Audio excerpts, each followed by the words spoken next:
So, hello po. So, in this video po, ipapakita ko kung paano naman yung process natin for the discount percent per item or discount amount per item po.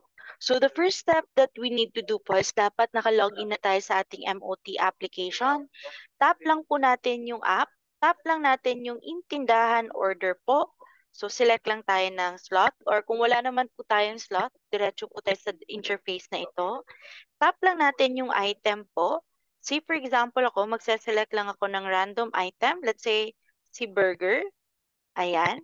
And then, dito po nakikita nyo po itong price discount with percent. Let's start first with 5%.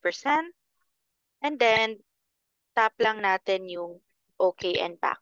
So here, makikita nyo po that would be 25 pesos less 5%. Yung total na babayaran ng customer natin is only 23 pesos 0.75. So, sa burger lang siya na-implement. So if I'm going to change that one po, I'm just going to do the same process. Palitan naman natin, aside sa percent, gawin nating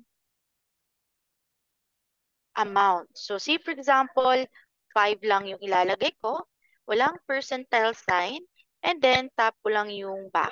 So, automatic po, nakikita nyo, it would be 25 minus 5, then 20 pesos na lang po yung total amount.